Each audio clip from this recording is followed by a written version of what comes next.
Hello, नमस्कार मंडळी, कशी आहात? तर मी तुम्हाला दाखवते आधी की माझं पोट किती भरलेलं आहे. मग त्याच्यानंतर तुम्हाला कळेल की आज आपला व्हिडिओ कशावर आहे.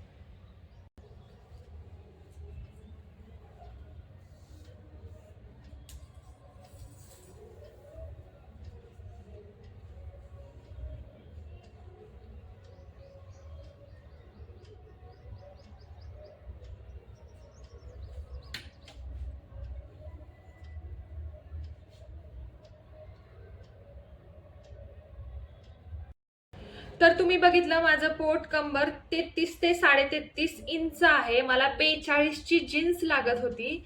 आता मला ती जीन्स अल्टर मी एखाद्या व्हिडिओमध्ये तुम्हाला दाखवेल आणि नॉर्मली जे सबस्क्रायबर ताई मला भेटतात बाहेर ते सुद्धा बघतात की माझी पॅन्ट मला वेळच मिळत नाहीये अल्टर करायला. त्यामुळं पण पॅन्ट माझ्या गळायला लागलेल्या आहेत कारण माझ्या पोटाची चरबी कमी झालेली आहे. भरपूर जणांचं वजन कमी होतं पण पोटाची चरबी कमी होत नाही. आता मी तुम्हाला आज माझ्या व्हिडिओमध्ये सगळ्या टिप्स सांगणार आहे की पोटाची चरबी कमी करण्यासाठी काय काय मी केलं किंवा मी काय काय गोष्टी चेंज केल्या त्या सगळ्या सांगणार आहे.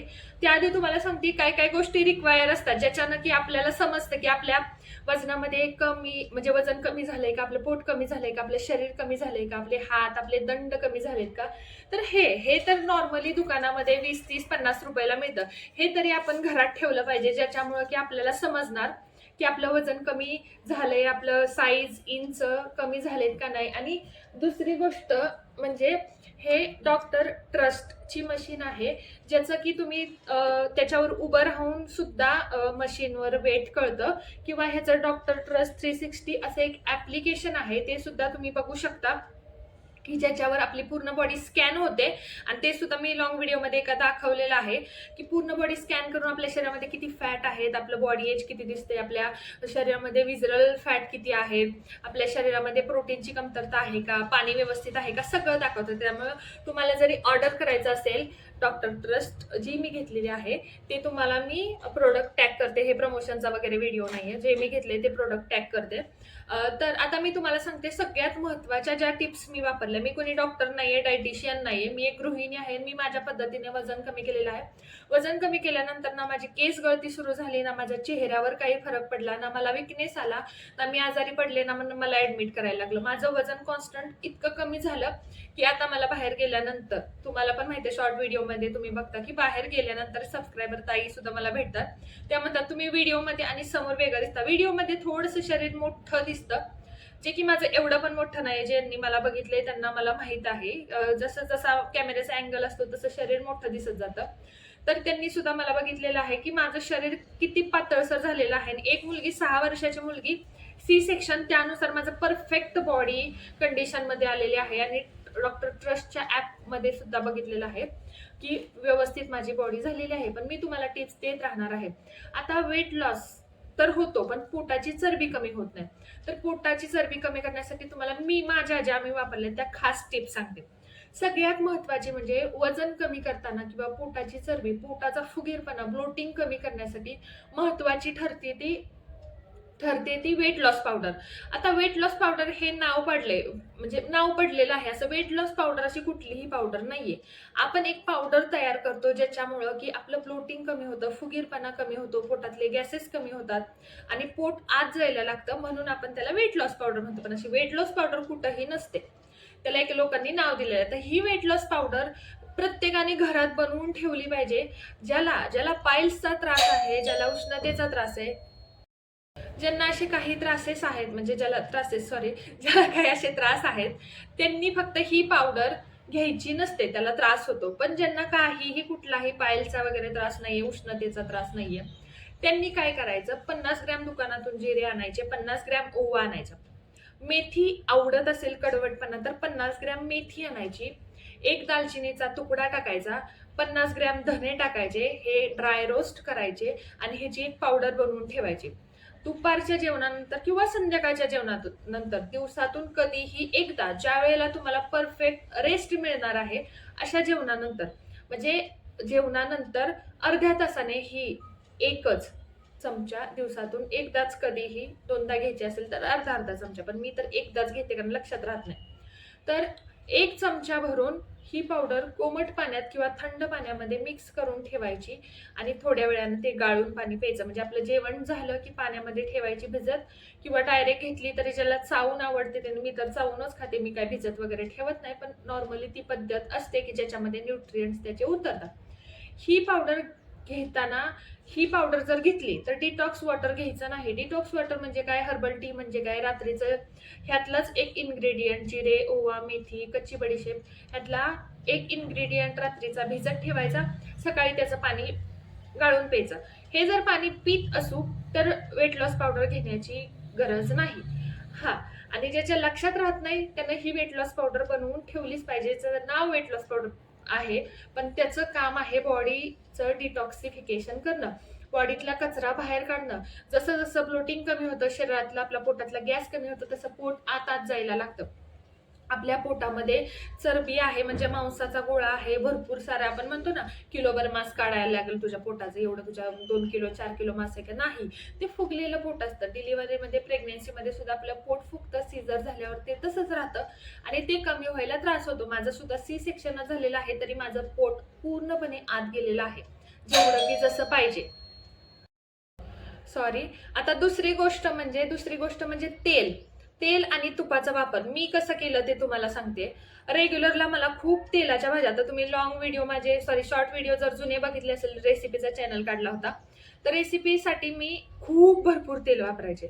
जेव्हा माझं वजन वाढलं, अगदी फार 84-85 किलोवर जायला लागलं, तेव्हा मी काय केलं, तेलाचं प्रमाण कमी केलं. आता मला एका ताईंनी विचारलेलं की तू कुठलं तेल वापरते. मी कुठलं महागडं तेल वापरत नाही, जे सगळे वापरतात तेच जेमिनीचं तेल वापरते. इथं डब्बा पण आहे, दिसत असेल तर हे बघा, इथं डब्बा दिसतोय तेलाचा, कुठे गेला, इथं. आता तेल महाग होणार आहे, आपलं युद्ध चालू आहे म्हणून मी तेलाचा डब्बा आणून ठेवलाय. युद्धामुळे आता तेल पेट्रोल महागणार आहे म्हणून, नाही तर मी नाही असं आणत. तर रिफाईंड ऑइल, कोणतंही रिफाईंड ऑइल, कारण आपण काही तेलाच्या फॅक्टरीमध्ये जात नाही बघायला, आपण फक्त कंटेंट वाचूनच घेऊ शकतो, बाकीचं काय आपल्याला बाकीचं माहित नाहीये. तर जे जेमिनीचं सनफ्लॉवर तेल आहे ना, तेच मी वापरते, दुसरं काही नाही. कारण लोक व्हिडिओमध्ये भरपूर मी बघितले 800-900 रुपयेवाला, एवढं सामान्य जनतेला जे परवडतं, आणि मी पण सामान्य आहे त्यामुळे मला जे परवडतं ते मी तेल वापरते. आता आता नॉर्मली आपण एक पळी भरून, नॉर्मली आपण म्हणतो पळी भरून तेल. आता रेग्युलरच्या भाज्यात आपल्याला एक अंदाज असतो, मी 1 पळ्या टाकते, 2 पळ्या टाकते. मग मी काय केलं, मी जेवढं टाकायचे ना तेल आधी, त्याच्या मी हाफ केलं. म्हणजे मला नॉर्मली 2 पळ्या टाकायची सवय होती. 1-2 पळ्या पातळ भाजीला, जसं की आपल्याला रस्सा भाजी तर्रीवाली लागते ना त्याला, आणि सुक्या भाजीला नॉर्मली मी 1 ते 1.5 चमचा टाकायचे, जशी सुकी भाजी तसं. मग मी काय केलं, त्या पातळ भाजीला मी अर्ध तेल केलं, जेवढं टाकायचे तेवढ्या अर्ध. तर आता तुम्ही पण फॅमिलीमध्ये राहत असता, फॅमिलीमध्ये प्रॉब्लेम येतात, सगळ्यांनाच आपल्याप्रमाणे पटत नाही, त्यामुळे तेल तर टाकायचं आहेच, पण जेवढं टाकतो त्याच्या अर्ध करायचं. तर सुक्या भाजीला मी काय करायचे, मी सुक्की भाजी अर्ध्या चमचा तुपामध्ये करायचे. कारण सुक्या भाजीचं तेल असो नसो दिसत नाही, फडफडीत भाजी दिसते, लफतफी भाजी असली तरी काय एवढा फरक पडत नाही. त्यामुळे तेलाचं प्रमाण महत्वाचं मी कमी केलं. तेलाचं प्रमाण कमी केल्यावर तुम्ही लक्षात घ्या, वजन खूप फास्ट कमी होतं. तुम्ही एकदा करून बघा, तुम्हाला कळेल. तुम्ही आठवडाभर तेल कमी खाऊन बघा. हा, तुम्हाला वाटेल नंतर मी सोडलं, कशाला सोडायचं, आपलं रेग्युलर ठेवायचं, ह्याच्यात काय चेंज करतच बसायचं नाही. म्हणजे तेल कमी वापरायची सवय लावायची आपल्याला, आपलं तेल पण वाचतंय, वजन पण कमी होते, आपले पैसे पण वाचतायत, सगळ्यात महत्वाचं. ते एक डॉक्टर आहेत ते सुद्धा सांगतात. आता तिसरी गोष्ट म्हणजे मुवमेंट. सगळं करतोय आपण, आपलं चालणंच नाहीये, व्यायामच नाहीये, काहीच नाहीये. ज्याला व्यायाम करायला जमत नाही त्यानं चालावं. किती चालावं, 2-2.5 तास तरी चालावं दिवसभरातनं. 10-10 मिनिटं जरी काढली तरी 2 तास होतात. 20-20 मिनिटं काढली, 5-6 वेळा चाललं तरी दिवसभरात. प्रत्येक जेवणानंतर चाला, प्रत्येक नाश्त्यानंतर चाला, चपात्या करताना चाला, फरशी पुसा, घरातली कामं सगळी करा. म्हणजे ज्यानं की आपली शरीराची हालचाल झाली पाहिजे. तुम्ही एकाच जागी बसून तासन तास, 2-2 तास लसूण सोलताय, भाजी सोलताय, त्याला म्हणत नाहीत त्याला काम. आपली हालचाल झाली पाहिजे. रोज दिवसातून 3 वेळा फरशी पुसा, 3 वेळा पुसा. प्रत्येक चपाती लाटताना मी किचन मधून इथं सिस्टीम पर्यंत येते, माघारी जाते, किचन पासून सिस्टीम पर्यंत येते, माघारी जाते. कंटिन्यू धावपळ जर केली ना वजन कमी करताना, खरंच लक्षात घ्या, वजन कमी होतं. आता चौथी गोष्ट म्हणजे झोप. झोप फार महत्वाची आहे. झोप अशी घ्यायची, मी नाईट शिफ्ट करते, माझी नाईट शिफ्ट असते, तरीही तुम्हाला माझ्या चेहऱ्यावरचा ग्लो कमी दिसणार नाही. जास्तीत जास्त माझे डोळे सुजलेले असतात, चेहरा सुजलेला असतो नाईटमुळे. पण माझ्या चेहऱ्यावर पिंपल आलाय, माझा चेहरा असा आपण म्हणतो ना एकदम त्याच्यातनं ते एखादं म्हणतो ना आपलं पूर्ण अशक्तपणा आल्यासारखं दिसलंय, नाही. कधीही तुम्हाला माझा असा चेहरा दिसणार नाही. कारण मी जी काही झोप घेते ना ती प्रॉपर घेते. मी माझा स्वयंपाक उरकते, माझी घरातली कामे उरकते आणि कंटिन्यू झोपते. झोप अशी घ्यायची, झोपायला जायच्या आधी अजिबात सुद्धा पाणी प्यायचं नाही. जे म्हणजे कोरड पडली असेल तर घोटभर पाणी प्यायचं. अशी झोप घ्यायची की आपल्याला झोपेमध्ये वॉशरूमला नाही आली पाहिजे. वॉशरूमला अजिबात आली नाही, कारण झोप 3 ते 4 तासांनी डिस्टर्ब जर झाली तर प्रॉब्लेम येतो. कंटिन्यू आपल्याला ऍटलिस्ट 6 तास, माझी तर झोप 5-5.5 तासच असते, पण सांगते 5-6 तास तरी आपल्याला झोप आली पाहिजे. हे महत्वाचं आहे. तर झोप आली पाहिजे, एवढी महत्वाची. रंगपंचमी खेळून आल्यात मॅडम. आता झोपेचं झालं, झोप प्रॉपर झाली पाहिजे. स्ट्रेस स्ट्रेस खूप महत्वाचा असतो. माझं जे वजन वाढलं ना ते फक्त एन्झायटीमुळे, ओसीडीचा म्हणजे एन्झायटीचा खूप त्रास होता मला, भयंकर त्रास. मला कशाचा त्रास होता हे तुम्हाला सांगाय नको. मला सायटिका, मला B12 डेफिशियन्सी, व्हिटॅमिन डी, कॅल्शियमच्या गोळ्या, फलटणला जाऊन चेक केलं, ऑपरेशन सांगितलं, मी कागद फाडून टाकले, म्हणलं नाही वजन कमी करते सगळ्या. PCODचा, पिरियड्स रेग्युलर नाहीत. सिझर झाल्यानंतर मला वर्षभर पिरियड सुद्धा आली नाही. मला वजनामुळे खूप प्रॉब्लेम मी फेस केले. थायरॉइडच्या टेस्ट, T1 T2 T3च्या टेस्ट डॉक्टरांनी सांगितलं. मी म्हटलं मी कुठलीच टेस्ट करायला जायची नाही ना.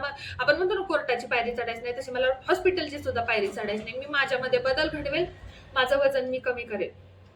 आता पोटाची चरबी, स्ट्रेस जेवढा घेणार तेवढी चरबी वाढत जाते आणि सगळ्यात महत्वाचा परिणाम करते ती पोटाची चरबी. पोटावर लगेच परिणाम होतो. त्यामुळं स्ट्रेस अजिबात घ्यायचा नाही. तुम्ही ओमचं ध्यान करा, श्वासाचे व्यायाम करा. तुम्ही ओम कृष्णाय वासुदेवाय हरये परमात्मने प्रणतः क्लेशनाशाय गोविंदाय नमो नमः हा मंत्र तुम्ही आता तुम्ही म्हणता तू इकडं कुठं चालली. खरं जे मी केलेलं आहे तेच मी तुम्हाला सांगते, दुसरं काय नाही. तुमचं काय असेल, तुमच्या आपल्याला महादेवाचं करायचं असेल, गणपती बाप्पाचं, कुणाचं तुम्हाला आवडेल त्या देवाचं, असं काय नाही. देवात सुद्धा आवड निवड असतात, मला माहिती आहे. तर असं काही तुम्ही करू शकता. ही गोष्ट. आता 6वी गोष्ट म्हणजे जेवण करताना किमान आजूबाजूला काही चालू असलं नाही पाहिजे. मोबाईल नाही, टीव्ही नाही, काही नाही. शांतपणे जेवायला शिका. मनात कुठला विचार नाही पाहिजे. जेवताना मनात कोणताही विचार नाही आला पाहिजे. शांत जेवा, पेपर वाचत जेवा, काय करायचं ते जेवा, पण शांत. अर्धा ते पाऊण तास ती प्लेट खाण्यात घालवा. बघा तुमच्या शरीरात किती फरक पडतोय. घास आपल्याला लहानपणी जशी आई आपली एवढसा घास चारायची ना, तसा तेवढसा घास खाऊन बघा. तुमचं पोट खूप लवकर भरणार. तुम्हाला जे रेग्युलर लागतं त्याच्यापेक्षा सुद्धा तुम्हाला कमी जेवायला लागणार. आता ती झालं. त्याच्यानंतर 7वं, प्रोटीन महत्वाचं आहे. वजन कमी करायचे नुसतं म्हणून भाज्याच खाल्ल्या, नुसतं काकड्या खाल्ल्या, टोमॅटो खाल्ल्या. माझ्या ऑफिसमध्ये एक मुलगा होता, त्याचं वजन खूप होतं त्यावेळेला, मला आठवते. तेव्हा तर मी 47 किलो होते. नंतर मी वाढत गेले माझ्या लग्नाच्या आधी. तो मुलगा इतक्या काकड्या खात होता, इतक्या काकड्या, फक्त काकड्या खायचा, दिवसभर काकड्या खायचा. त्याला नंतर 1 महिन्याने ऍडमिट करावं लागलं. त्याचं वजन डबल वाढलं, परत डबल वाढलं. त्याचं 5-6 किलो वजन त्याचं वाढलं. त्यामुळे असला काही उद्योग करायचा नाही. काही जण वॉटर फास्टिंग सुद्धा करतात. वॉटर फास्टिंगचे फायदे जसे आहेत त्याचे तोटे पण आहेत. ते तुमच्यावर आहे, तुम्हाला करायचे का नाही करायचं. पण आपल्या शरीराला जर त्याने तोटा होत असेल, 4 दिवसासाठी वॉटर फास्टिंग करायचं, वजन कमी करायचं आणि नंतर म्हणजे त्या गोष्टी चुकीच्या असतात. जे आपल्या शरीरासाठी चुकीचं आहे ते चुकीचंच आहे. आता 8वी गोष्ट म्हणजे फायबर्स. मला मेथीची भाजी आवडत नाही, मला ही भाजी आवडत नाही, टोमॅटो आवडत नाही, कोबी आवडत नाही. तुम्ही भाज्या भरताना सुक्या भाज्यांमध्ये मी तुम्हाला ऑप्शन सांगते, मी कुठलेही घेत होते.